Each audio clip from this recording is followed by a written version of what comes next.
melanjutkan kajian kita, masih membahas Siratul Mustafa alaihi salatu wassalam. Dan kemarin kita sudah menjelaskan tentang peristiwa maha dahsyat Isra dan juga Mi'raj Nabi sallallahu alaihi wasallam. Maka setelah peristiwa ini kita akan membahas tentang asbab-sebab orang-orang Ansar ataupun orang-orang Madinah masuk Islam dalam peristiwa Bai'atul Aqabah. Bahasan di malam hari ini kita akan membahas tentang Bai'atul Aqabah, dan itu sebab masuk Islamnya orang-orang Ansar atau orang-orang Madinah. Ma'asyiral muslimin yang dimuliakan Allah Subhanahu wa taala, kita tahu bahwa ketika Nabi sallallahu alaihi wasallam sudah mulai mengalami desakan-desakan dakwah dari orang-orang Quraisy Mekah, maka Nabi sallallahu alaihi wasallam merubah taktik dakwahnya. Ketika di permulaan dakwah, Nabi sallallahu alaihi wasallam berdakwah dengan taktik sirriyah, tidak terang-terangan, door to door, selama 3 tahun. Kemudian mulai berdakwah jahriyah, terang-terangan, dengan turunnya ayat wa anzir ashiratakal aqrabin, berilah peringatan keluarga terdekat. Maka ketika kemudian dakwah secara terang-terangan, banyak sekali tantangan yang dihadapi Nabi sallallahu alaihi wasallam dan juga para sahabat yang ketika itu banyak orang-orang lemah pengikutnya dari kalangan budak. Sampai-sampai Nabi sallallahu alaihi wasallam kemudian berdakwah di luar Mekah ke Taif, pun tidak lepas daripada tantangan yang jauh lebih berat lagi. Tidak ada satupun orang Taif masuk Islam. Maka setelah peristiwa Isra Mi'raj itulah Rasul mengubah dakwahnya lagi, kembali kepada dakwah sirriyah, dakwah tidak terang-terangan, ngajak satu-satu orang. Lah disinilah Nabi SAW berjumpa dengan para pembesar Ansar dari Khazraj. Tidak banyak, beberapa orang saja, nanti saya ceritakan. Lah itu pula yang menyebabkan Nabi SAW kemudian hijrah dari Mekah ke Madinah, karena ada beberapa orang-orang Madinah itu yang masuk Islam. Kemudian mereka pulang membawa kawan-kawannya pada tahun 12 Hijriah, 1 tahun sebelum hijrah. Mereka membawa 70 orang lebih, kemudian melakukan pembaiatan yang disebut dengan Bai'atul Aqabah. Kenapa disebut Bai'atul Aqabah? Bai'at itu sumpah setia. Disebut Aqabah karena tempat bai'atnya namanya Aqabah, makanya bai'atnya disebut Bai'atul Aqabah. Lah ketika kemudian Nabi SAW mengirim Mus'ab bin Umair ke Madinah dan berhasil mengislamkan tokoh-tokoh besarnya, maka dari sini Nabi SAW punya gambaran bahwa memang Madinah cocok tempat hijrah. Karena pada tahun yang disebut dengan Amul Hazni, kita mundur ke belakang sedikit, pada tahun yang disebut dengan Amul Hazni, tahun kesedihan. Kenapa disebut tahun kesedihan? Karena di tahun itu Khadijah meninggal dunia. Kemudian juga di tahun yang sama pamannya Abu Thalib meninggal dunia. Dua orang ini bagaimanapun tidak dilepas daripada perjuangan dakwah Rasul. Walaupun Abu Thalib masih kafir dan juga mati di atas kekafiran, tapi karena dia Sayyidul Batha, pemimpinnya orang-orang Arab, maka orang Arab tidak bisa menyentuh Nabi karena harus berhadapan dengan Abu Thalib ataupun Khadijah. Sehingga kemudian ketika keduanya meninggal dunia, maka mudah bagi orang-orang Quraisy itu menyakiti Nabi SAW dan juga para sahabatnya. Lah sejak itulah Nabi SAW memerintahkan para sahabat untuk hijrah, tapi bukan ke Madinah, karena belum ada gambaran hijrah ke Madinah. Hijrahnya ke mana? Ke Ethiopia, Al-Atyubi. Bahasa kitanya Ethiopia, orang Arab menyebutnya Atyubi, atau bahasa lainnya negeri Habasyah. Di situ ada raja yang sangat adil, namanya Ashamah ibn Afjur. Maka orang-orang yang pertama hijrah tidak banyak. Tetapi kenapa kemudian, apa penyebabnya? Kenapa Nabi SAW mengizinkan para sahabat untuk hijrah ke Habasyah? Ada beberapa penyebab yang disebutkan oleh para ulama. Pertama, karena ta'dzibu Quraisyin lil muslimin. Orang-orang musyrik itu sudah mulai mengadab, menyiksa orang-orang Islam, terutama yang lemah-lemah dari kalangan budak seperti Bilal ibn Rabah, kemudian Hubbab ibn Arad, kemudian juga Zunairah, dan yang paling parah adalah keluarga Ammar ibn Yasir, sampai Sumayyah dibunuh. Kemudian Yasir pun dibunuh di tangan Abu Jahal, kecuali Ammar ketika itu masih kecil. Maka kalau ini dibiarkan akan terus terjadi pembantaian. Makanya untuk menjaga agama, Nabi mengizinkan mereka hijrah ke Habasyah. Kemudian yang kedua, al-ibti'adu anil zulmi alladhi kanu yu'anuna minhu, supaya mencegah tidak ada lagi kezaliman.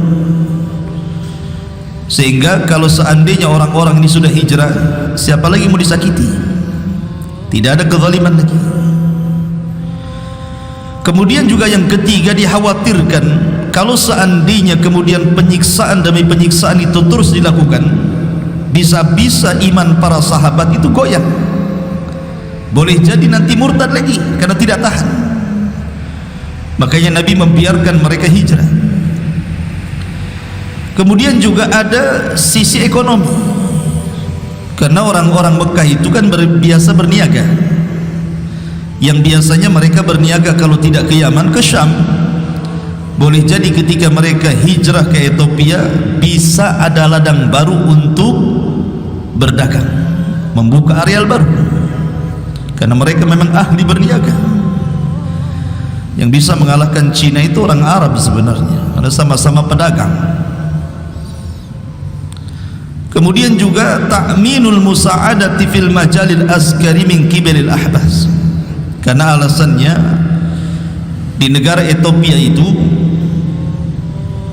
kaumnya tidak suka dengan kekerasan, sehingga negeri itu sangat aman sekali, cocok memang untuk hijrah itu.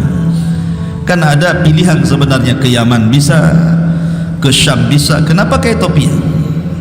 Karena dikenal Ethiopia itu memang negeri aman, rajanya adil walaupun Nasrani. Kemudian juga tidak ada orang Arab yang ke situ masalahnya. Kalau ke Yaman masih ada banyak orang Arab kan gitu ya. Nanti ketemu lagi orang-orang Quraisy di sana. Ataupun ke Syam ketemu lagi dengan kerombongannya Abu Jahal. Nah, kalau ke Ethiopia kan tidak ada orang yang hijrah ke sana ataupun berniaga ke Habasyah gitu ya. Lebih aman lagi di sana. Ditambah-tambah sekali lagi, Nabi SAW sangat paham siapa rajanya, siapa Ashamah ibn Afjur yang menguasai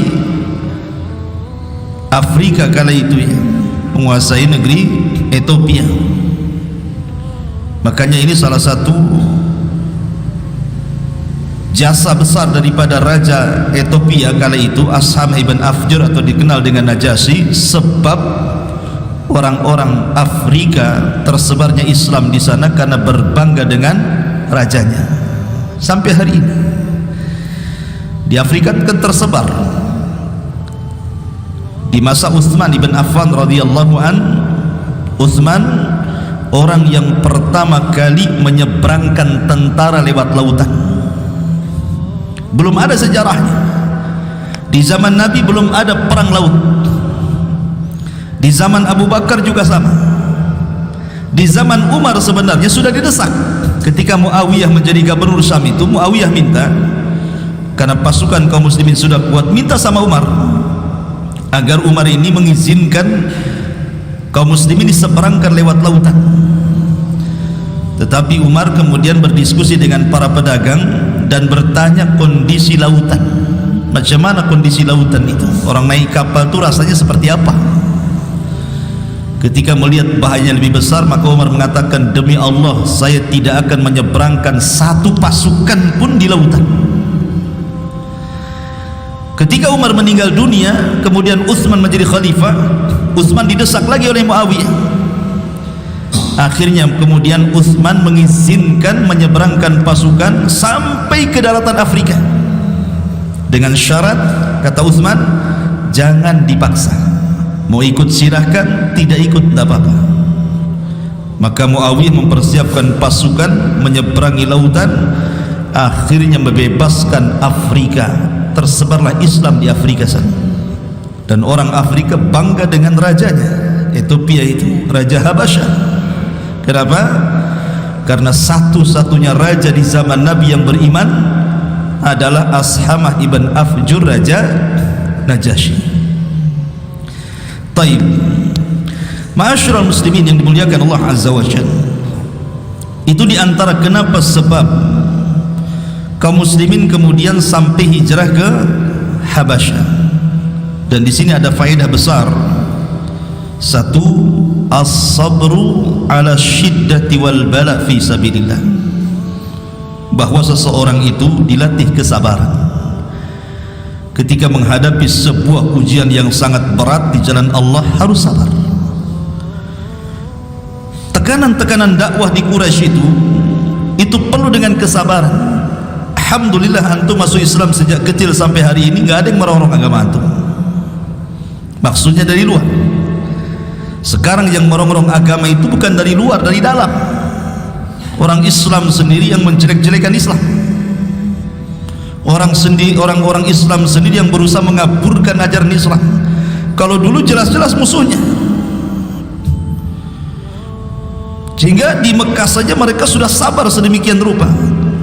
Kemudian hijrahnya dari Mekah ke Ethiopia ini bukan hijrah yang kaling-kaling, bukan hijrah dekat jaraknya. Tidak ada pesawat, tidak ada kendaraan, paling tinggi naik unta. Unta pun makhluk hidup, bisa capek, bisa lelah. Di tengah jalan bisa saja ada perampok. Kemudian dengan cuaca ekstrim yang sangat panas, dingin yang bersangatan, macam-macam. Tapi bagaimana iman para sahabat itu luar biasa, ikhwan. Saya enggak yakin kalau antum hidup di zaman itu suruh hijrah ke Habasyah, bagus kelonan aja di rumah. Mana bisa ngaji saja ya. Dari Bengkong ke sini ya juga mikir-mikir. Soal yang serius saja mau ngaji. Ya. Ma'asyiral muslimin yang dimuliakan Allah Azza wa Jalla. Jadi di sini kita melihat ada ibrah sabarnya para sahabat itu luar biasa, contoh terbesar. Kemudian yang kedua, sabatul mu'minin ala aqidatihim wa dinihim. Bagaimana kuatnya agama para sahabat itu luar biasa.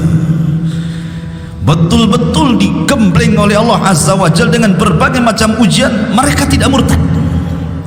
Tidak ada satupun sahabat Rasul yang murtad, tidak ada.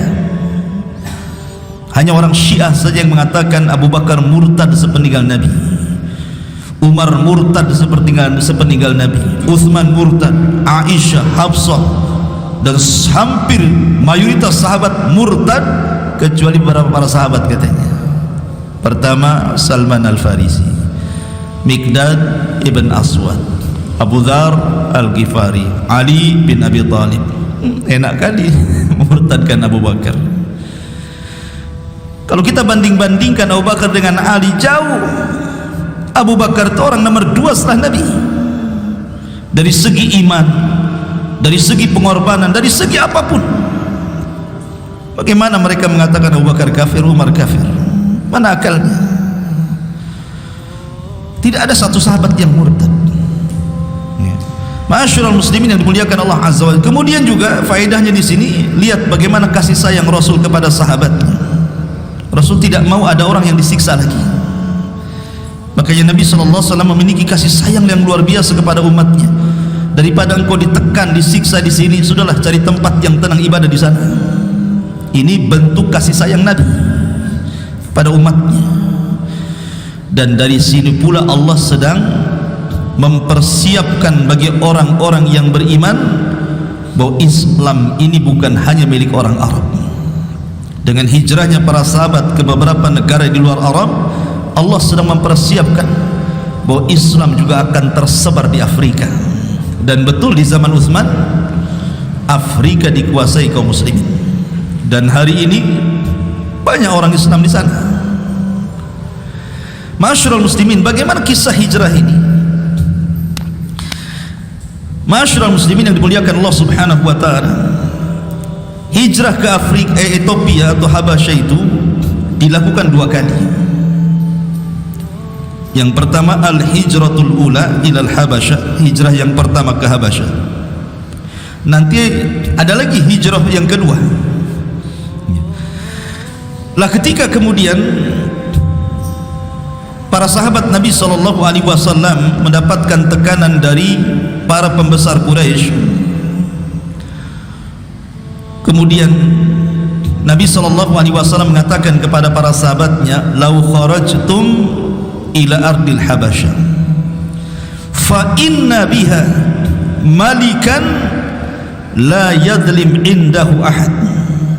Kata Nabi SAW, kalau kalian sudah tidak kuat lagi di sini, boleh kalian hijrah, cari tempat yang aman. Dan saya sarankan ada satu daerah, satu negeri namanya Habasyah. Di situ ada raja yang sangat adil, tidak pernah menzalimi siapapun. Pergi ke sana. Maka akhirnya kemudian sekitar 11 laki-laki dan 4 perempuan akhirnya mereka hijrah. Dan nama-nama disebutkan oleh Imam Ibnu Katsir rahimahullahu taala. Pertama Utsman ibn Affan, dan istrinya adalah putri Nabi Ruqayyah, dan dialah orang yang keluarga yang pertama kali hijrah setelah keluarga Lut alaihi salatu wassalam. Ulama mengatakan seperti itu. Dan ini salah satu fadilah Utsman, keutamaan Utsman. Satu-satunya keluarga setelah Nabi Allah Lut alaihi salatu wassalam yang hijrah adalah keluarga Utsman ibn Affan radhiyallahu anhu, hijrah dari Mekah ke Habasyah untuk menjaga agamanya. Kemudian di sana ada Abu Hudzaifah ibn Utbah dan juga istrinya. Kemudian juga Zubair ibn Awam, Mus'ab ibn Umair. Nanti Mus'ab ini ada ceritanya sendiri. Mus'ab ini luar biasa kisahnya. Kemudian juga ada Abdurrahman ibn Auf Ma'ruf, seorang pedagang besar, kaya raya, dermawan. Kemudian Abu Salamah ibn Abdil Asad. Kemudian Utsman ibn Mad'un. Kemudian Amir ibn Rabi'ah. Kemudian Abu Sibrah ibn Abi Rahmin. Kemudian Hatib ibn Amr, Suhail ibn Bayda, Abdullah ibn Mas'ud yang suaranya disejajarkan dengan malaikat Jibril ketika baca Quran. Ini semua adalah orang-orang yang awal-awal hijrah ke Habasyah, berangkat 10 orang laki-laki ini dan 4 orang perempuan, jadi jumlahnya 14 orang. Ini hijrah pertama. Kemana? Ke Habasyah, Ethiopia.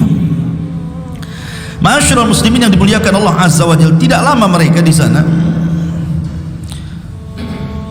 tiba-tiba kemudian terdengar isu bahwa orang-orang Mekah semua masuk Islam. Alasannya, ketika turun surah An-Najm, wan najmi idza hawa ma dhalla sahibukum wa ma gawa wa ma yantiqu anil hawa, terus sampai berapa ayat, dan ketika menyebutkan berhala-berhala Arab di situ, afara'aitumul lata wal uzza wa manata tsalitsatal ukhra, dan begitu seterusnya, sampai di situ ada perintah sujud. Ketika orang-orang Quraisy mendengar surah An-Najm dibacakan Rasul, mereka ketakutan. Akhirnya mereka sujud semua, tidak ada satupun orang Quraisy kecuali sujud. Kabar sujudnya orang-orang Quraisy sampai ke Ethiopia. Mereka nyangka bahwa orang-orang Quraisy sudah Islam semuanya. Akhirnya kemudian mereka pun pulang dengan senang. Oh, perjuangan kita tidak sia-sia gitu ya. Rupanya sepeninggalan kita dari Mekah, orang-orang Mekah sudah banyak beriman. Rupanya ketika sampai di Mekah, berita itu konyol, hoak, gak jelas. Rupanya orang-orang Quraisy tidak ada yang beriman. Mereka hanya ketakutan dengan ayat itu saja, dan ada bisikan syaitan. Lah dari sini akhirnya kemudian mereka balik lagi kemana? Ke Habasyah kedua kalinya. Dan ketika itu membawa 83 laki-laki dan 19 perempuan. Jadi hijrah yang kedua cukup banyak yang ikut, karena awalnya kan 14 orang, sekarang jadi 83 laki-laki dan 19 perempuan. Ibnu Katsir menyebutkan nama-namanya, nggak usahlah saya sebutkan banyak kali. 80 banyak kan ya, nggak usahlah, pokoknya sekitar segitu mereka hijrah ke Habasyah kedua kalinya. Ma'asyiral muslimin yang dimuliakan Allah Subhanahu wa taala, ketika mereka di Habasyah, rupanya orang-orang musyrik itu memang mereka itu tidak mau membiarkan sahabat Nabi itu tenang. Subhanallah, masih diganggu juga. Padahal sudah nggak di Mekah lagi, mereka udah nggak ganggu lagi, maksudnya udah nggak ngajak-ngajak orang lagi masuk Islam, sudah tidak buat risih lagi itu. Mereka sudah di Habasyah, sudah beda negara, terbentang dengan lautan, apalagi. Rupanya para pembesar Quraisy ini ada kekhawatiran, kalau seandainya mereka hijrah ke sana, Islam pula berkembang di sana, balik pula ke Mekah nyerang mereka. Nah, seudahnya orang Mekah itu. Akhirnya kemudian mereka mengutus 2 orang pembesarnya yang memang dikenal oleh Raja Ashamah ibn Afjur, Raja Najasyi itu, namanya Amr ibn As. Ini masih kafir ya, karena nanti Amr bin As juga akan masuk Islam, tetapi telat masuk Islamnya, sama dengan kisahnya Khalid bin Walid. Amr bin As dan Khalid bin Walid ini orang-orang yang telat masuk Islam. Rasul sudah hijrah lama di Madinah, baru datang masuk Islam. Makanya peperangan yang pertama kali dilibatkan dari 2 orang ini, Khalid bin Walid, adalah perang Mu'tah melawan Romawi. Itu perang pertama yang dilalui oleh Khalid ibn Walid radhiyallahu anhu. Lah, yang diutus pertama adalah oleh pembesar Quraisy ini, pertama Amr ibnul As dan Ammarah ibn al-Walid, 2 orang ini. Ini dua-duanya pembesar dan seorang peniaga. Namanya peniaga itu karena mereka suka kesana kemari. Jadi mereka ke Persia, ke Romawi, jadi kena raja-raja. 2 orang ini, Amr bin As ini, jadi bukan orang biasa. Termasuk juga Raja Najasyi mereka kenal.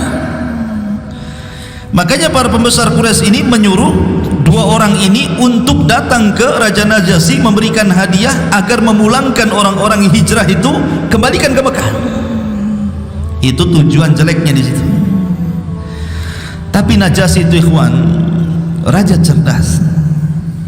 Dia seorang yang taat walaupun beragama Nasrani, suka baca kitab, sehingga banyak pengetahuannya tentang agama langit Najasyi ini.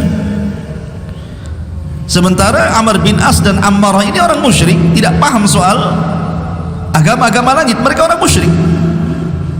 Datanglah mereka kepada Najasyi, merayu dengan memberikan hadiah agar mengembalikan para sahabat yang sudah sampai di Habasyah dalam hijrah itu, suruh balik lagi ke Mekah. Tapi Najasyi sekali lagi orang cerdas, tidak langsung memberikan begitu saja, tetapi mengajak dialog. Dipanggillah para sahabat Nabi SAW yang tadi saya sudah sebutkan, di antaranya Utsman bin Affan, ada Ja'far bin Abi Thalib dan begitu seterusnya. Kemudian Raja Najasyi berdialog. Dialognya adalah, kenapa kalian tidak mengikuti agama mereka dan juga tidak masuk agama kami? Kan aneh gitu ya, tidak ikut kepada agama orang-orang musyrik, ketika sampai di Habasyah kalian pun tidak memeluk agama kami. Sebenarnya agama kalian itu apa? Gitu loh maksudnya. Cerdas Raja Najasyi kan. Tapi lihat jawaban Ja'far ibn Abi Thalib, orator. Dia mengatakan, ayyuhal malik, wahai tuan raja, kunna kauman ahlal jahiliyah, dulu kami kaum di atas kebodohan. Na'budul asnam, dulu kami menyembah berhala. Wa na'kulul mayyitata, kami memakan bangkai. Wa na'til fahisyah, kami suka berzina. Naqta'ul arham, kami suka memutus tali silaturahim. Wal jiwar, dan selalu berbuat jahat kepada tetangga. Wa ya'kulul qawiyyu minadh dhaif, dan yang kuat akan menindas yang lemah. Fakunna ala dhalik, begitulah kehidupan kami dulu, hatta ba'atsallahu ilaina rasulan minna, sampai Allah utus seorang utusan dari kaum kami sendiri, maksudnya Nabi SAW. Na'rifu nasabahu wa sidqahu wa amanatahu wa afafahu, kami kenal Nabi ini, siapa nasabnya, bagaimana kejujurannya, bagaimana amanahnya, bagaimana menjaga dirinya. Fada'ana ilallah, dia pun mengajak kami kepada Allah. Linuwahidahu wa na'budahu wa nakhla'a ma kunna na'budu nahnu wa aba'una min dunihi minal hijarati wal awthan. Kemudian Nabi ini, Rasul SAW mengajak kami hanya mentauhidkan Allah, hanya beribadah kepada Allah. Disuruh kami melepas semua keyakinan nenek-nenek moyang kami yang mengajarkan kami untuk menyembah pohon dan berhala. Wa amarana bisidqil hadis, dia memerintahkan kami supaya jujur kalau bicara. Kemudian wa adail amanati, memerintahkan kami untuk menjaga amanah. Wasilatir rahim, menyambung silaturahim. Wa husnil jiwar, berbuat baik kepada tetangga. Wa kafi anil maharim wad dimah, agar kami jangan melakukan yang haram dan juga jangan sampai menumpahkan darah. Wa nahana anil fawahish, kami dilarang berzina. Wa qauliz zur, berdusta dengan perkataan. Wa akli malil yatim, memakan harta anak yatim. Wa qadfil muhsanati, menuduh wanita baik-baik pezina. Wa amarana an na'budallaha wahdah, dan kami juga diperintahkan hanya mengesahkan Allah, la nusyrik bihi syai'an, tidak boleh menyekutukan dengan siapapun. Wa amarana bis salati waz zakati was siyam, Nabi itu juga memerintahkan salat, kemudian zakat, kemudian puasa. Maka fasaddaqnahu wa amannahu bi wattaba'nahu ala ma jaa bihi minallah, sebab itulah kami benarkan dia, kami beriman dengan dia, kami ikuti dia, apapun yang datang dari Allah kita ikuti. Maka kami menjadi hamba-hamba tauhid dan tidak pernah menyekutukan Allah. Kami mengharamkan yang Allah haramkan kepada kami, kami menghalalkan yang Allah halalkan kepada kami.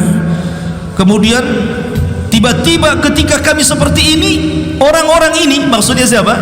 Amr bin As, dan Ammar ini, orang-orang ini dan pengikutnya, fa'adzabuna, dia menyiksa kami, wa fattanuna an dinina, memfitnah kami, liyarudduna ila ibadatil authan min ibadatillah, memaksa kami untuk kembali murtad menyembah berhala, dan kami disuruh menghalalkan dari yang haram.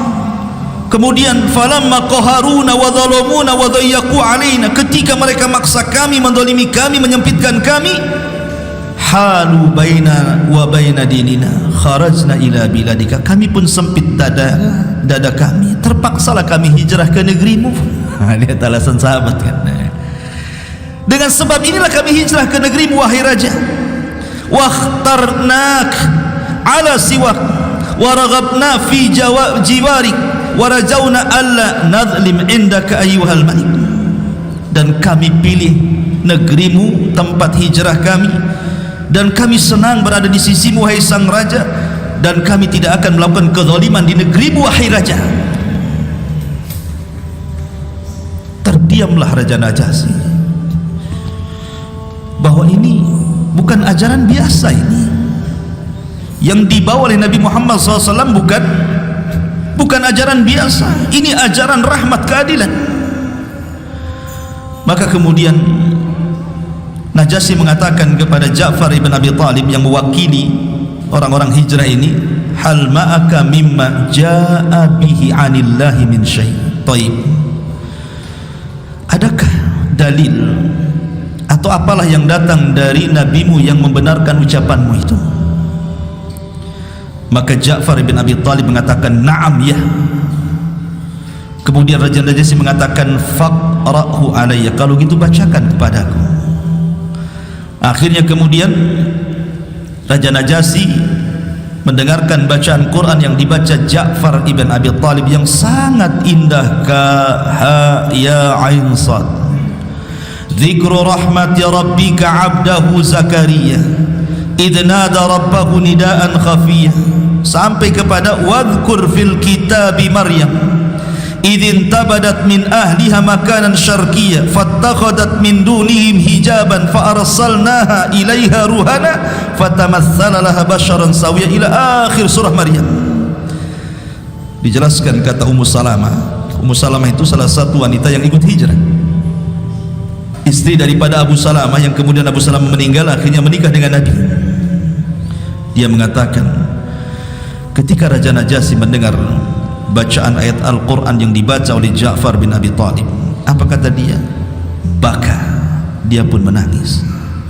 Wallahi, demi Allah, Najasyi menangis hatta ihdallat lihyatahu wa bakat asafiqatahu hatta akhdalu masahifahum hina sami'u ma tala alaihim, sampai dia menangis kemudian bercucuran air mata, jambutnya penuh dengan air mata.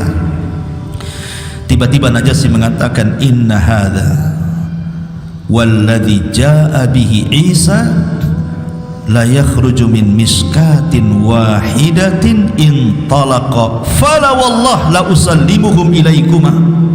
Kata Najasyi, demi Allah, orang yang kau maksudnya Nabi SAW, dia telah membawa persis yang dibawa oleh Isa bin Maryam. Maka nabimu dengan Isa bin Maryam membawa dari satu sumber. Demi Allah, aku tidak akan serahkan mereka semuanya kepada kalian berdua. Pergilah kalian berdua, ambil hadiah ini. Akan diusir sama Najasyi. Lihat. Tapi lihat jeleknya siapa? Orang-orang Quraisy kan. Orang sudah enggak ganggu lagi, masih juga dikejar-kejar. Tetapi bagaimana sahabat Nabi SAW, mereka pandai berhujjah.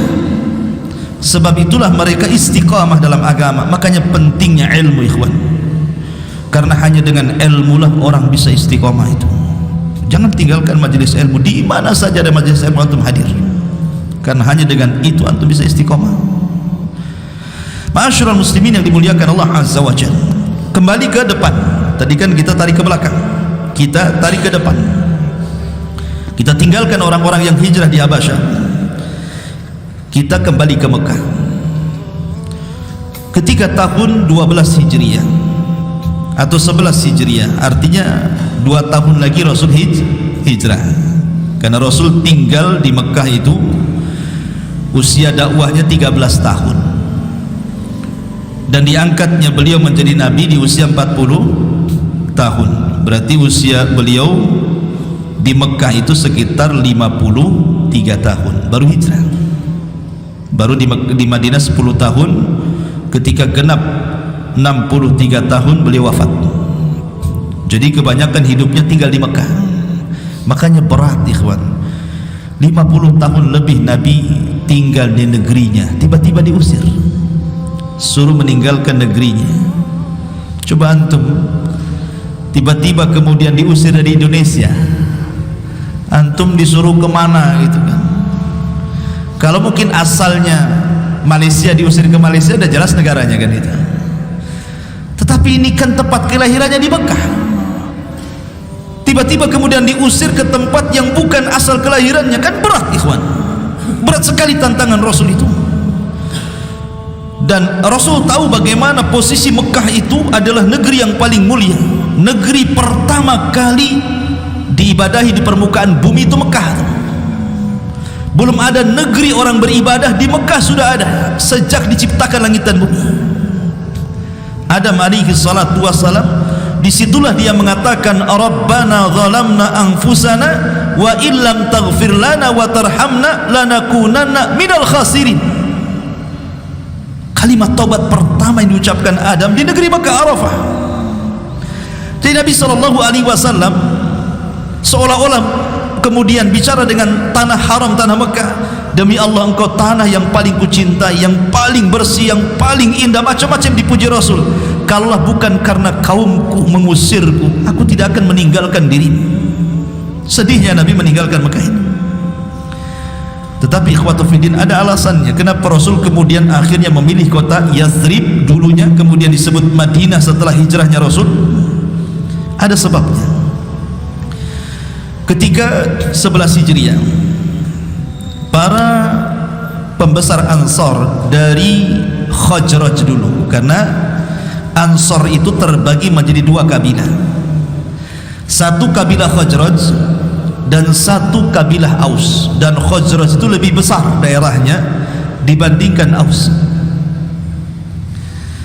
sehingga kemudian banyak orang-orang Khazraj datang ke Mekah untuk haji. Tentu haji ala jahiliyah, ya kan, karena belum sampai hidayah kepada mereka, yang disebut dengan nuqaba Ansar, para pembesar Ansar.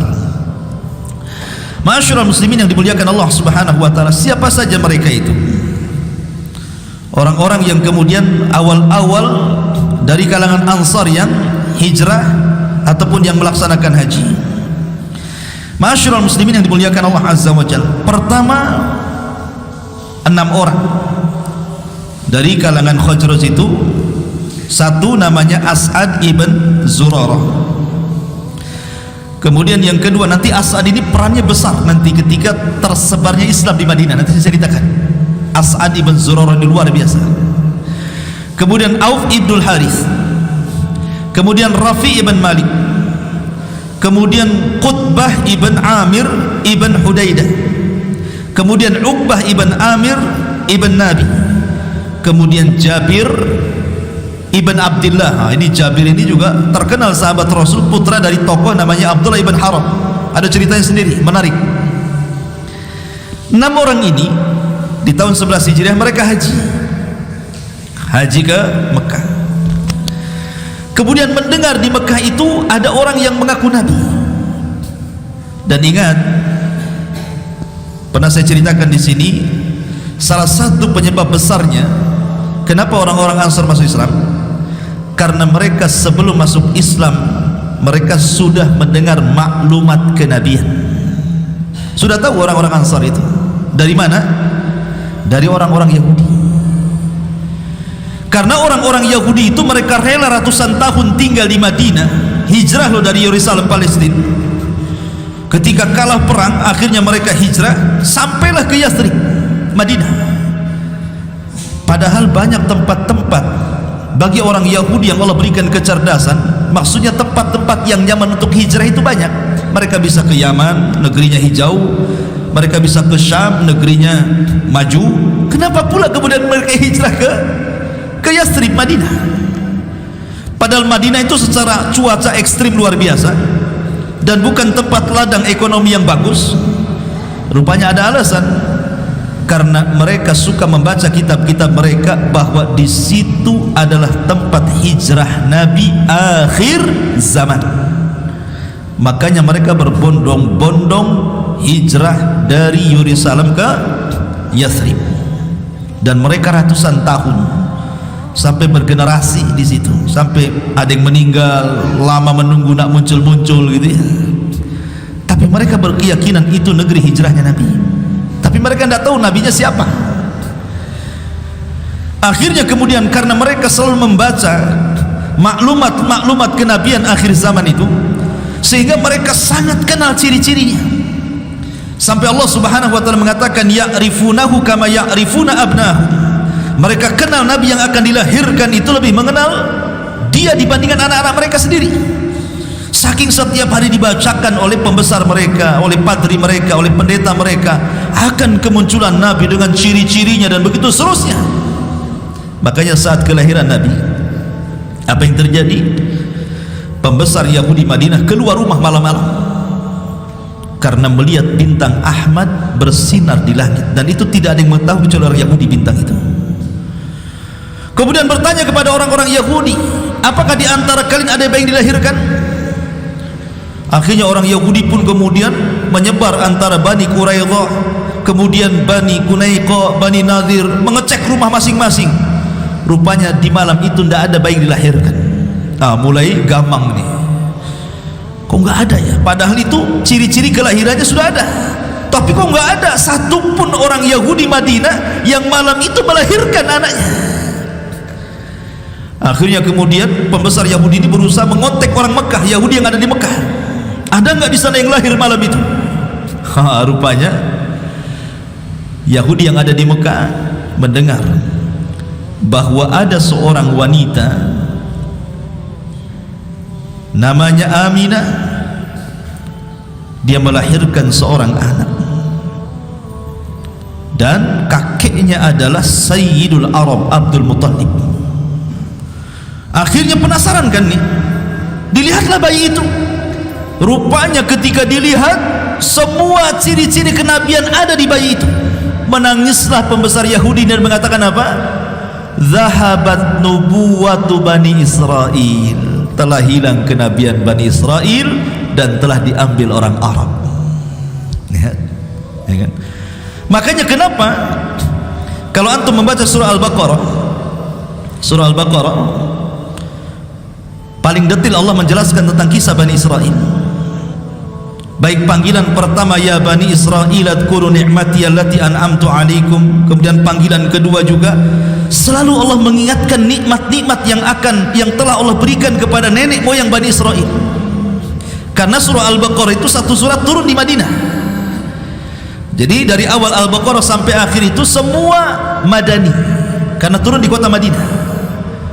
Satu surat itu, dan kebanyakan isinya cerita tentang Bani Israel, dan isinya adalah nikmat yang Allah anugerahkan kepada Bani Israel. Maksudnya nenek moyang Bani Israel, nenek moyangnya orang-orang Yahudi yang ada di Madinah, Allah ingatkan kepada mereka tentang nikmat yang telah Allah anugerahkan kepada nenek moyang mereka dari keturunan Yakub itu. Tetapi orang-orang Madinah, Yahudi Madinah, ketika diingatkan nikmat akan moyang-moyang mereka, bukannya sadar, malah mereka kemudian menentang. Sebab penentangan itulah Allah cabut kenabian mereka dan Allah Subhanahu wa taala berikan kepada bangsa Arab. Ma'asyiral muslimin yang dimuliakan Allah. Nah, orang Yahudi itu ketika di Madinah selalu bertikai dengan Khazraj dan Aus, selalu perang, mau perang terus. Kadang-kadang sengaja mengadu domba dua kabilah ini, dan selalu sesumbar. Kalau seandainya mereka, namanya perang, kadang menang, kadang kalah, kadang perang, itu sudah wajar. Apabila mereka kalah, mereka mengancam, tunggu saja, nanti kalau Nabi akhir zaman muncul di tengah-tengah kami habisi kalian. Itu sesumbarnya orang-orang Yahudi itu. Jadi terekamlah di orang-orang Ansar itu ketika masa musyriknya mereka. Jadi orang-orang Khazraj dan Aus merekam ucapan mereka. Dari situlah orang-orang Madinah itu memiliki maklumat kenabian bahwa akan ada nabi, akan ada nabi, akan ada nabi, dan mereka selalu mendengar ciri-cirinya. Makanya ketika kemudian 6 orang ini dari pembesar Ansor yang tadi disebutkan namanya, pada tanggal 11 Hijriah, pada tanggal 11 dari kenabian Nabi SAW, mereka haji. Tiba-tiba mereka mendengar bahwa ada di Mekah orang ngaku nabi, namanya Muhammad SAW. Mulailah mencari berita. Setelah berjumpa, subhanallah, tidak waktu lama, ketika kemudian mereka datang kepada Nabi SAW, Rasul membacakan ayat-ayat Al-Quran, bagaimana ajaran Islam yang sesungguhnya. Karena mereka sudah ada maklumat kenabian masalahnya, maka tidak butuh waktu lama, 6 orang ini langsung bersyahadat, asyhadu an la ilaha illallah wa asyhadu annaka rasulullah. Dan mereka mengatakan, yang dicari-cari orang Yahudi itu ada di sini. Sebelum mereka beriman, kita dahului beriman, katanya. Gitu ya. Sebelum mereka beriman, prasangkanya orang-orang ini, kita dahului mereka beriman, dan kita dahului perangi mereka, karena mereka selalu mengancam kami. Dibalik sama orang-orang Ansar ini, berimanlah 6 orang ini. Kemudian mereka pun pulang. Kemudian mereka mengatakan kepada Nabi, wahai Rasul, sebaiknya kau kirim ke tempat kami seorang juru dakwah, ajarkan kami Quran di sana. Di sini Nabi SAW mengirim seorang sahabat namanya Mus'ab ibn Umar. Catat nama ini. Ini orang paling berjasa, Mus'ab ibn Umar. Kalau antum punya anak, kasih nama Mus'ab bin Umar. Ya. Nabi mengutus siapa? Mus'ab bin Umar. Dan Nabi itu kalau ngutus orang bukan kaleng-kaleng, apalagi kaleng kongguan. Jadi Nabi itu kalau ngutus itu dicari orang yang paling ganteng, yang paling bagus fisiknya, yang paling cerdas otaknya, yang paling lihai bicaranya, retorikanya orator, dan pandai melobi orang, dan punya akhlak yang bagus. Lembut orangnya Mus'ab bin Umar ini. Subhanallah, Nabi itu tidak sembarang ngutus orang. Kayak antum ini gak kepilih kalau hidup di zaman itu. Mudah emosi. Jadi Mus'ab bin Umar dipilih. Berangkatlah Mus'ab bin Umar ke Madinah. Yang dituju kabilah namanya Abdil Ashhal, kabilah besar di Madinah. Ma'asyiral muslimin yang dimuliakan Allah Azza wa Jalla, dari sinilah kemudian Mus'ab pun berangkat menuju kota Madinah. Sesampainya di Yathrib, maka Mus'ab bin Umar ini kemudian tinggal di rumah siapa? As'ad ibn Zurarah. Karena As'ad itu tadi dari 6 orang yang pertama masuk Islam dari para pembesar Ansar. Maka As'ad, karena dia yang minta kepada Rasul, Rasul mengutus Mus'ab bin Umar, maka Mus'ab pun menginap di rumah As'ad ibn Zurarah. Lah di sini ma'asyiral muslimin yang dimuliakan Allah Azza wa Jalla, tiba-tiba ketika mendengar orang-orang Yathrib ini, Khazraj dan Aus ini, terutama orang-orang Aus dulu ya, karena Khazraj tadi sudah masuk Islam duluan kan. Nah, kita cerita orang Aus sedikit. Jadi di Aus itu ada 2 pembesar tokohnya Aus, namanya pertama Sa'ad ibn Mu'adz. Ini wali Allah, kematiannya bergoncang arsy Allah. Bayangkan makhluk Allah terbesar bisa bergoncang gara-gara kematian siapa? Sa'ad ibn Mu'adz. Ini tokoh pertama Aus. Kemudian di sana ada namanya Usaid ibn Khudair, wali Allah juga. Dia kalau baca Quran malaikat turun. Nanti ada ceritanya kalau antum baca sirah sahabat, sirah Usaid ibn Khudair. Wah, itu kalau baca Quran malaikat turun, bercahaya langit itu. Jadi yang satu karomahnya arasnya bergoncang gitu ya, yang satu karomahnya malaikat turun. 2 orang ini wali Allah betul. Jadi ketika mendengar As'ad ibn Zurarah ini membawa orang aneh, dari Mekah, membawa ajaran baru dari Mekah.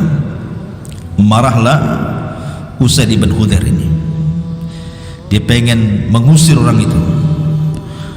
Datanglah Usaid bin Hudhair menuju rumahnya As'ad ibn Zurarah itu. Datang ada maki-maki itu Usaid bin Hudhair ini, dan mengancam-ngancam gitu. Ngapain orang Mekah datang ke Madinah katanya? Apakah engkau akan membodohi orang-orang lemah di antara kami?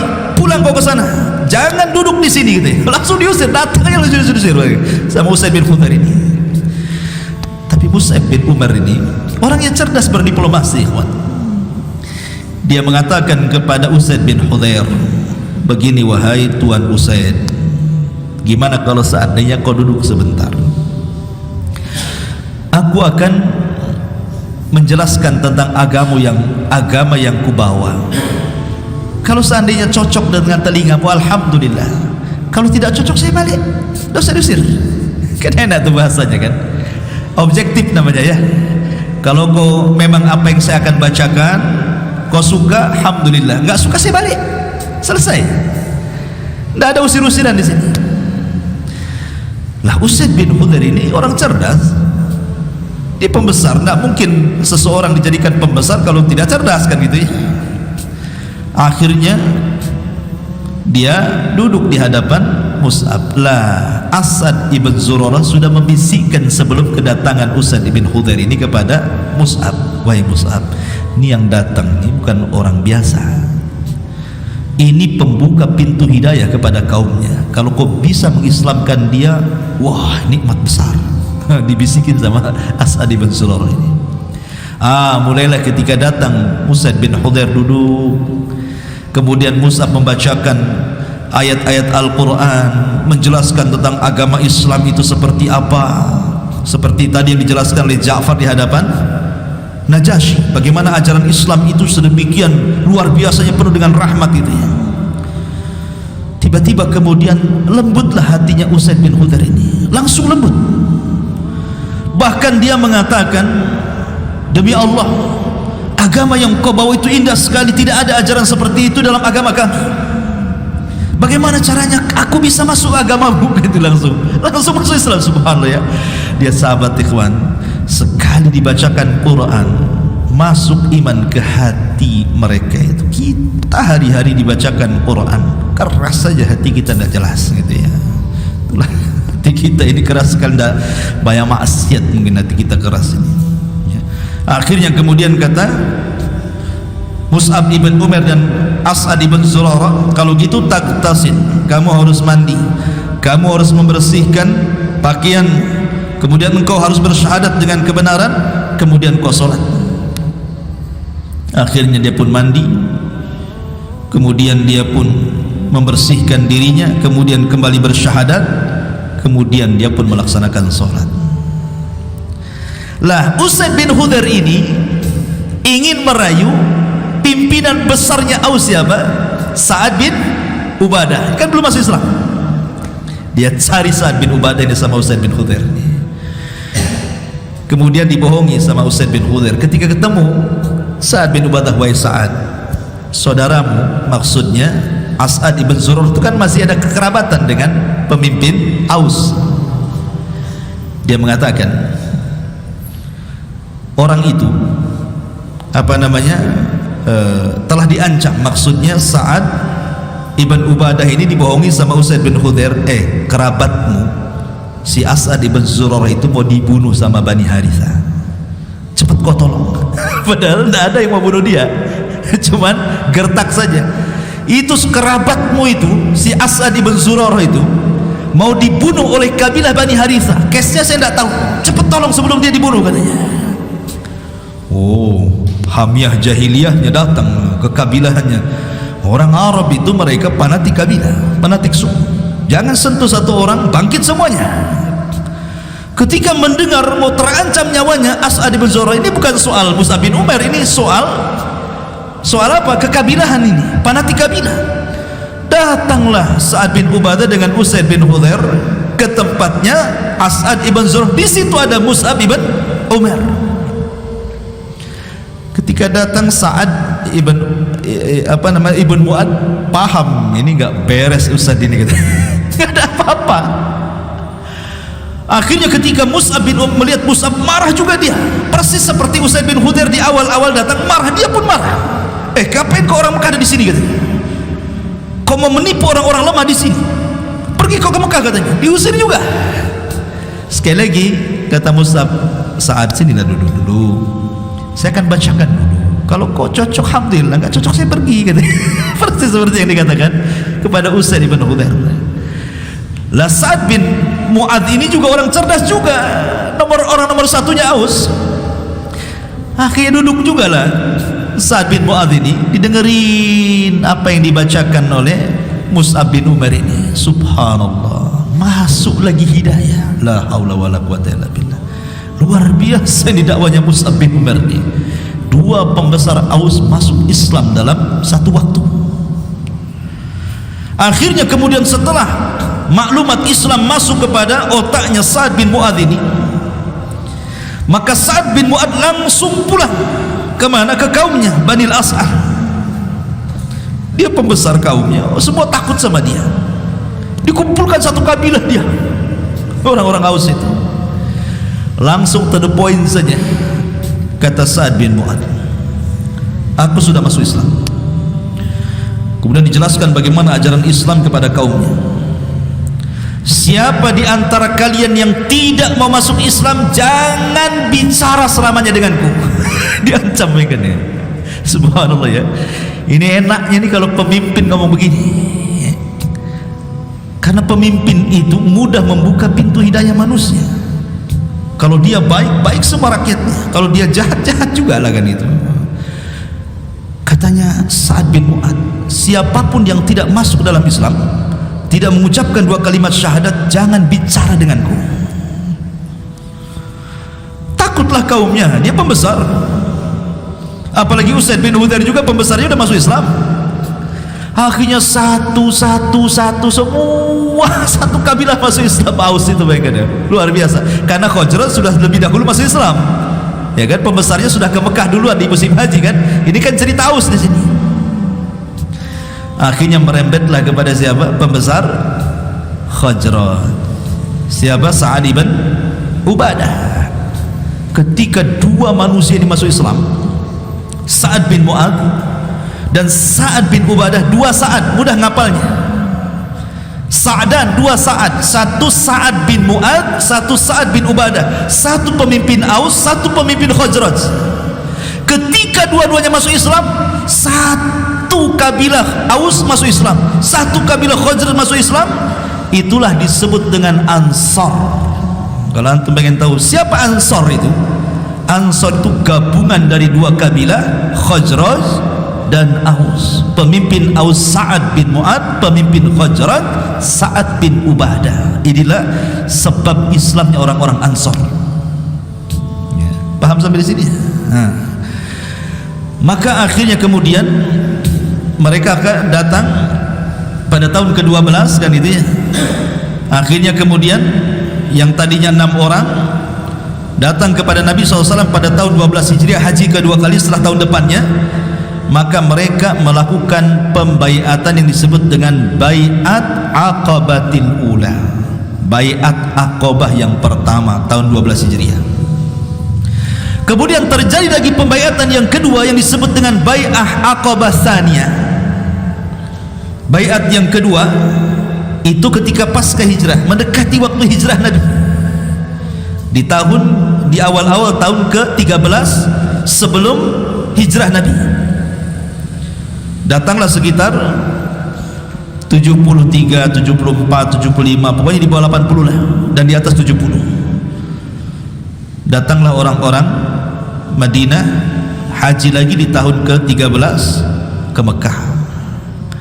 Mereka lah berjumpa dengan Nabi SAW di tempat yang disebut dengan Aqabah. Maka sekali lagi baiatnya disebut Bai'at Aqabah yang kedua. Aqabah lagi. Nabi ketika itu hanya berdua dengan Abbas. Abbas ini masih kafir, masih kafir Abbas ini. Tapi karena walaupun bagaimanapun kafirnya Abbas, orang-orang jahiliyah itu fanatik, kabilahnya masih kokoh. Takut kalau seandainya Tiba-tiba kemudian 70 orang lebih ini berjumpa dengan Rasul, takut ada apa-apa dengan Nabi. Akhirnya Abbas menemani Nabi SAW untuk menghadap siapa? Rombongan kedua kalinya yang hendak berbaiat pada Baiatul Aqabah Tsani. Berjumpalah di Aqabah. Sebelum terjadi pembaiatan ini, maka Abbas mengingatkan orang-orang Ansar ini dan mengatakan, orang yang kalian akan baiat ini, dia keluargaku, dia orang yang paling kami sayangi, kami melindungi, kami hormati. Apakah saya yakin kalau seandainya saya serahkan saudaraku ini kepada kalian, kemudian kalian bawa ke kota Madinah, kalian jamin keselamatannya?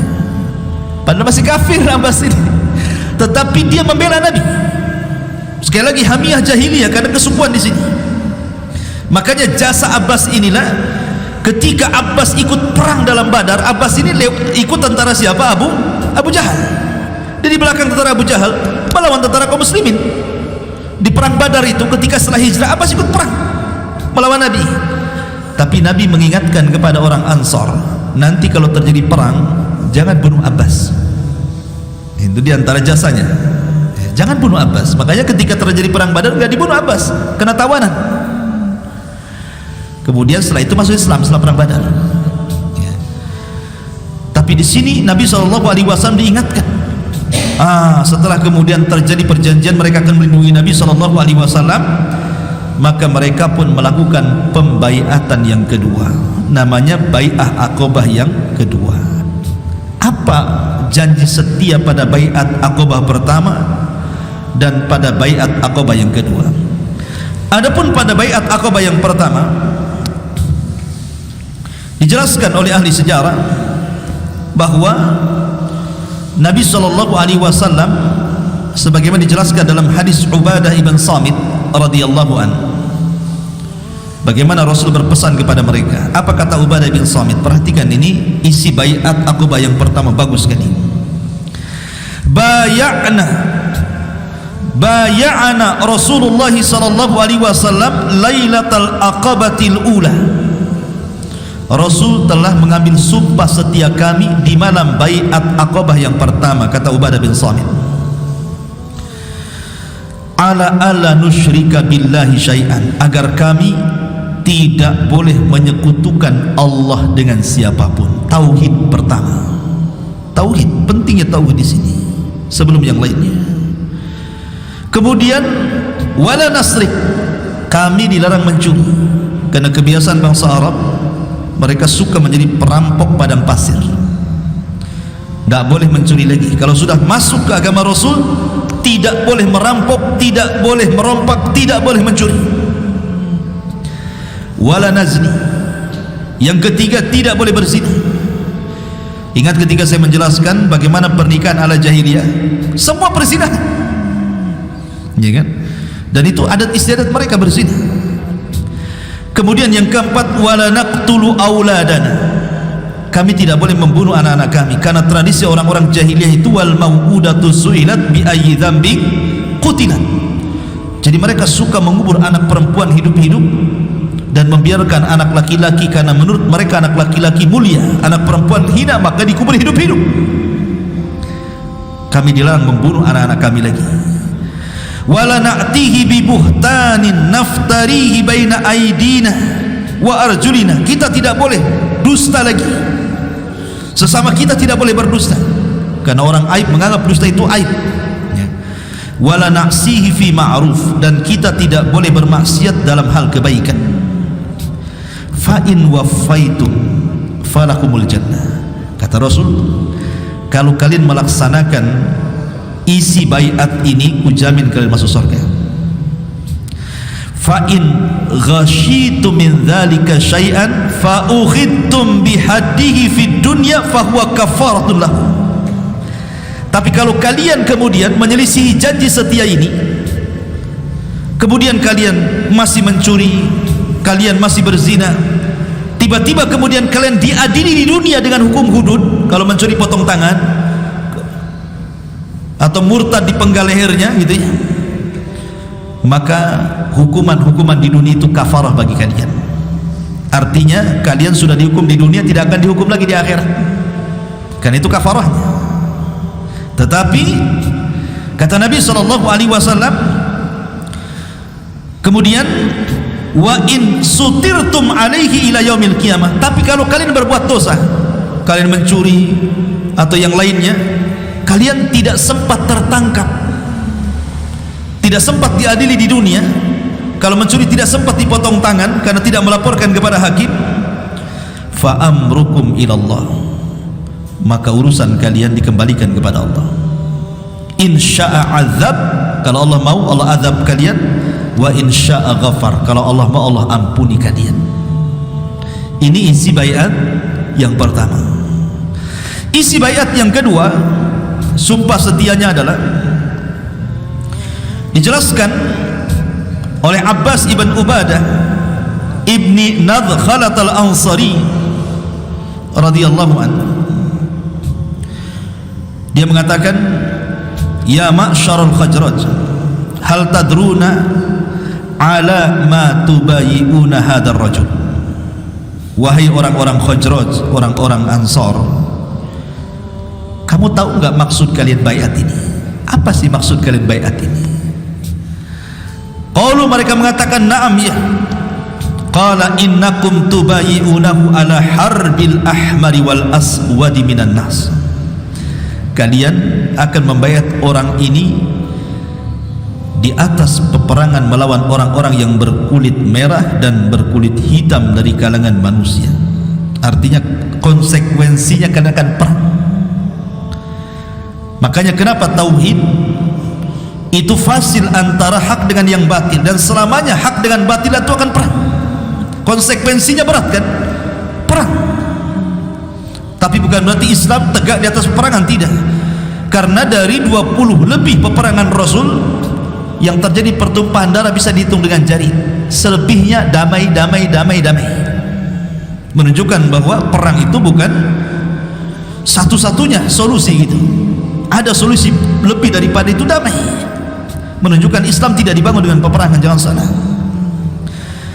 Kemudian dia mengatakan, fa in kuntum tarawna annakum idza nuhikat amwalukum musibatan wa asrafukum qatlan aslamtumuhu faminal an fahuwa wallahi hizyun dunya wal akhirah in fa'altum. Dia mengatakan, jika kalian, ini masih perkataan Abbas ya, Abbas ibn Abdul Muttalib, yang tadi saya katakan Rasul ditemani Abbas, ini masih perkataan Abbas. Jika kalian seandainya harta kalian kemudian tidak siap untuk diserahkan, maksudnya untuk membela orang yang akan kau baiat kalian ini, atau kalian serahkan orang ini, maksudnya Rasulullah SAW, kepada musuh-musuh kalian, demi Allah, kata Abbas, ini kehinaan bagi kalian dunia dan akhirat kalian. Padahal masih kafir dia ngomong gitu ya. Ya subhanallah.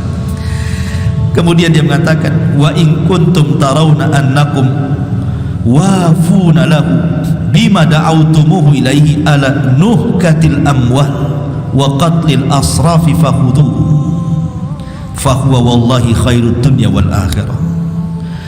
Tapi kalau kalian mau menjaga dia, kalian mau dengan harta kalian membela dia, kalian mau betul-betul membela dengan darah daging kalian semua kepada orang yang kalian baiat ini demi Allah, itu kebaikan dunia dan akhirat bagi kalian.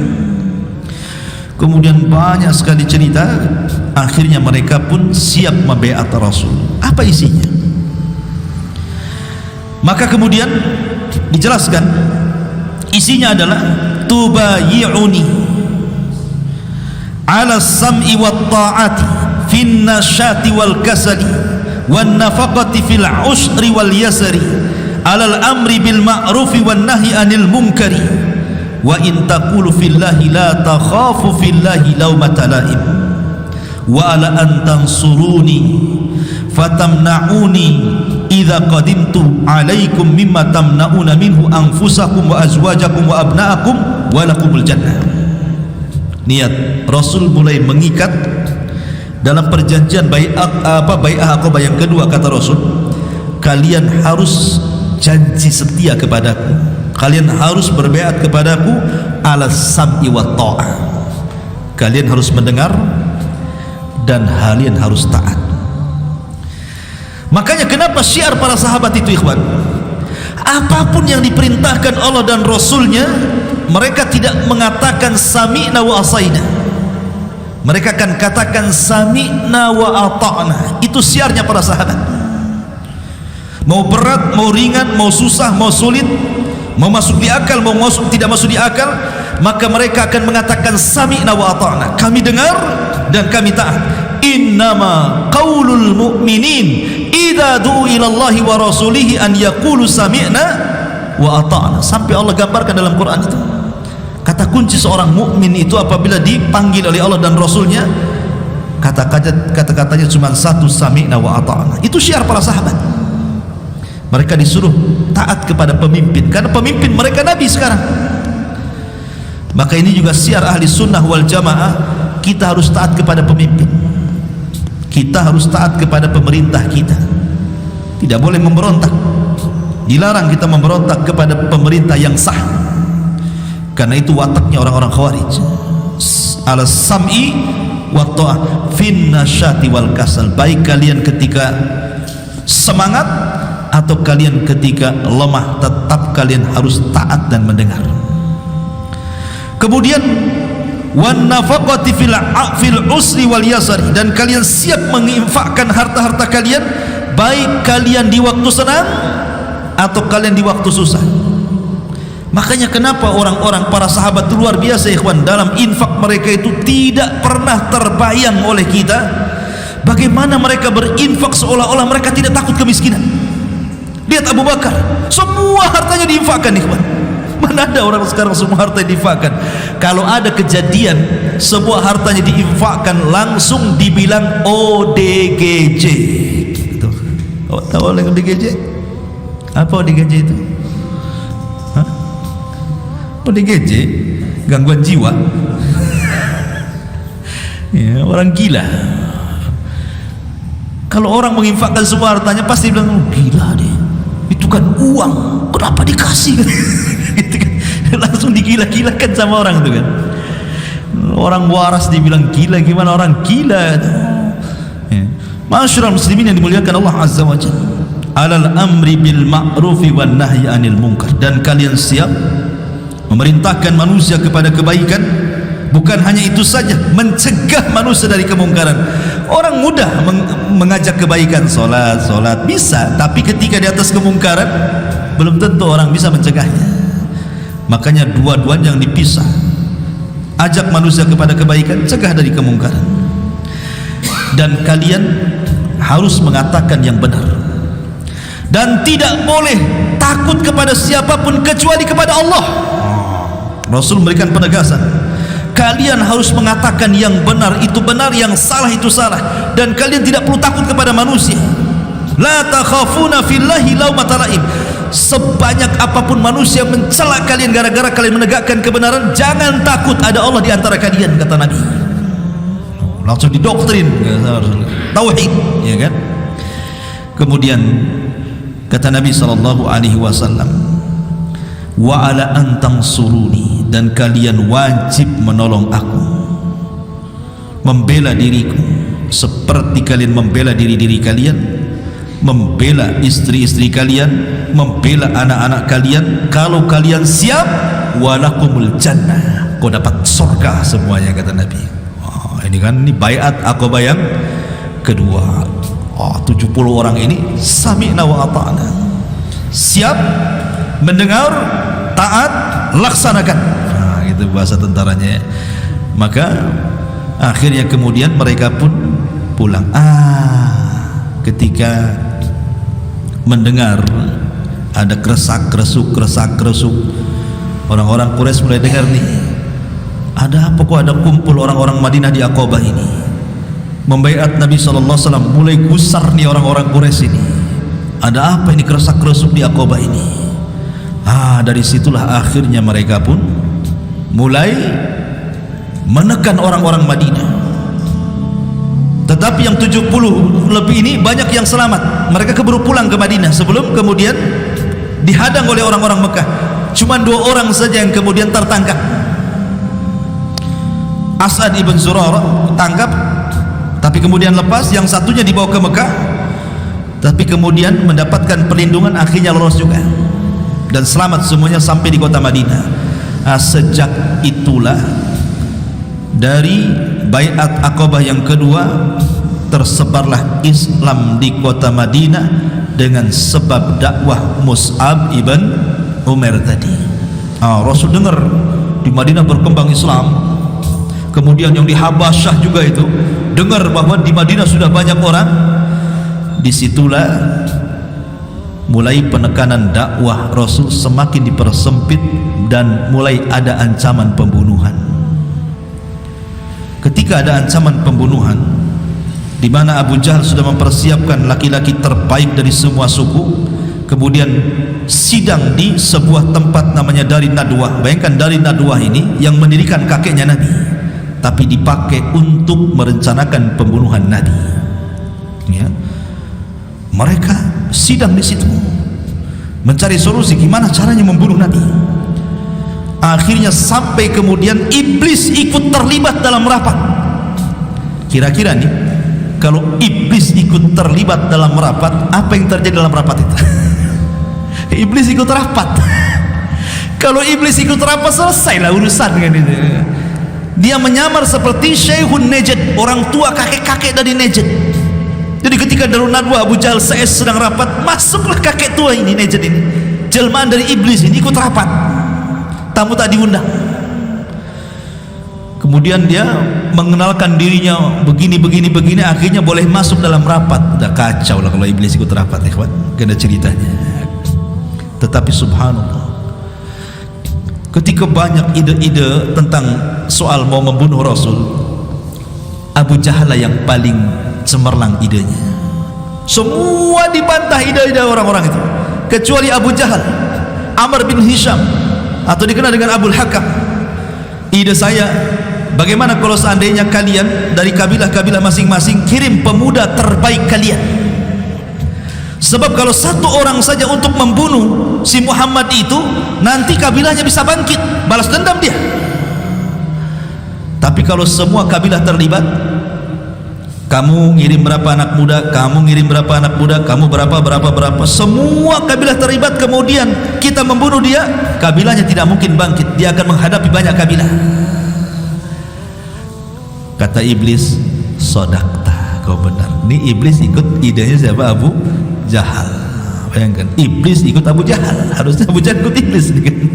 Subhanallah ya, Abu Jahal kan. Akhirnya serempaklah, mereka pun menyiapkan pasukan dengan hadiah besar. Siapa yang menangkap dan membunuh Rasul 100 ekor unta besar, bisa buka dealer unta atau ya. Akhirnya terdengarlah tentang pembunuhan ini, rencana pembunuhan ini. Dari situlah maka Allah Subhanahu wa taala izinkan hijrah. Bagaimana kisah hijrah? Masih panjang kisahnya. Insyaallah kita lanjutkan karena sudah jam 9. Ini ada pertanyaan, kita baca dulu pertanyaannya. Bismillah. Afwan di luar dari tema. Ustaz, ana punya saudara laki-laki abang ana. Saudara laki-laki abang ana. Maksudnya? Ya saudara lah ya, abang gitu ya maksudnya. Mengikuti suatu aliran atau ajaran di mana kita harus syahadat ulang dan penghasilan kita per bulan harus dikeluarkan kepada perkumpulan tersebut dan nanti akan dibagikan ke janda-janda, anak-anak yatim. Sebetulnya ini ajaran apa Ustaz? Bagaimana caranya ana menasihati abang ana tersebut? Mohon nasihatnya. Syahadat ulang maksudnya apa? Manusia itu terlahir alal fitrah. Lihat hadisnya. Nabi SAW mengatakan, kullu maulud yuladu alal fitrah fa abawahu yuhawidani au yunassirani au yumajjisani, titik sampai di sini hadisnya.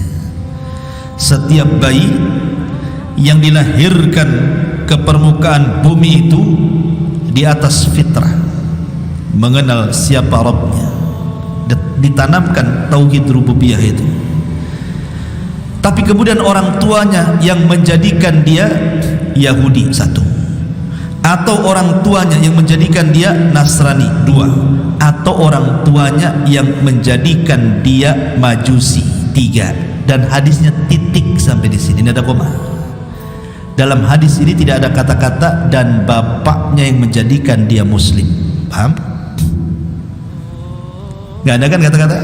Bapaknya yang menjadikan dia Yahudi, bapaknya yang menjadikan dia Nasrani, bapaknya yang menjadikan dia Majusi, titik sampai di sini. Dan tidak ada kata-kata bapaknya yang menjadikan dia Muslim. Kenapa? Karena asal bayi itu Muslim. Nah itu loh pengambilan dalilnya, istidlalnya di situ. Lalu apa pengulangan syahadat? Kecuali kalau dia murtad. Kalau dia masuk Nasrani ingin balik ke Islam, ya syahadat lagi. Kalau dia masuk Yahudi, masuk kemudian murtad, balik lagi ya syahadat lagi. Atau Majusi masuk Islam, syahadat lagi. Kalau dia murtad ya, atau mendatangkan nawaqidul Islam, pembatal-pembatal Islam, melakukan kesyirikan dan yang sejenisnya, seperti yang disebutkan dalam kitab Nawaqidul Islam, pembatal-pembatal Islam itu disebutkan. Kalau dia mendatangkan pembatal-pembatal Islam yang 10, ya balik syahadat. Nah kalau tidak masuk ke agama lain, tidak juga mendatangkan pembatal Islam, kemudian suruh syahadat, maksudnya apa? Setiap hari kita syahadat, antum loh dalam sholat syahadat terus. Antum dalam sholat tasyahud itu asyhadu an la ilaha illallah wa asyhadu anna, hari-hari antum sehari 5 kali minimal kalau antum sholat. Tambah lagi dengan sholat sunnah lagi, tambah lagi kalau antum seorang muadzin, setiap azan antum syahadat lagi. Apa lagi suruh mengulang syahadat ya. Jadi kalau seandainya kemudian maksudnya kelompok ini kesannya ya kita tidak sudah, kesannya bahwa kalau masuk kelompoknya kita dianggap kafir sehingga masuk harus syahadat lagi. Ini jelas masuk dalam kelompok takfiri namanya, mengkafirkan di luar kelompoknya kan. Konsekuensinya kan gitu. Kenapa saya harus syahadat lagi? Karena lawan syahadat itu kafir, ya kan? Kalau orang syahadat muslim, kalau tidak syahadat kafir, kan itu lawannya. Jadi kalau umpamanya anda masuk ke ajaran saya disuruh syahadat, maksudnya apa? Apa saya ini kafir harus syahadat lagi? Gitu ya bahasanya kan ya. Jadi dari sini saja sudah aneh. Yang kedua, penghasilan kita per bulan. Apa maksudnya penghasilan? Islam itu hanya boleh mengeluarkan dalam segi zakat. Saya zakat itu karena kemurahan hati, namanya sedekah. Sedekah gak dipatok, nah berapa saja, 2.000, 3.000, 5.000, 100.000, 1 juta, 1 miliar, tidak masalah. Tapi yang wajib dikeluarkan itu zakat. Mau tidak mau, suka tidak suka, zakat itu dikeluarkan. Itu wajib apabila sudah mencapai haul dan nisabnya. Dan yang menentukan pemerintah, ada amil zakat ya. Ini kelompok ini siapa ya kan? Jadi ada dua pembahasan di sini. Kenapa dia mewajibkan untuk mengutip dana? Kita tidak melihat dibagikan ke janda anak yatimnya, kita bukan itu. Tapi mewajibkan mengutip dana kepada jamaah. Ini kan sebuah penekanan. Apa maksudnya? Emang kenapa? Kalau umpamanya seandainya tidak ngasih, kenapa? Tidak dianggap anggota? Kan repot jadinya. Kalau saya tidak ngasih, tidak dianggap anggota. Kalau tidak ada anggota berarti syahadatnya batal. Lebih parah lagi. Kalau logikanya diputar-putar nanti makin jauh. Jadi ya dinasihati saja. Tanya benar-benar abangnya, maksudnya apa ini? Kok syahadat lagi itu maksudnya apa? Kalau dia bilang kita najis, baru syahadat kemudian suci, berarti dia takfiri namanya. Berarti dia punya paham takfir, suka mengkafir-kafir. Ini bahaya, ini pemahaman khawarij.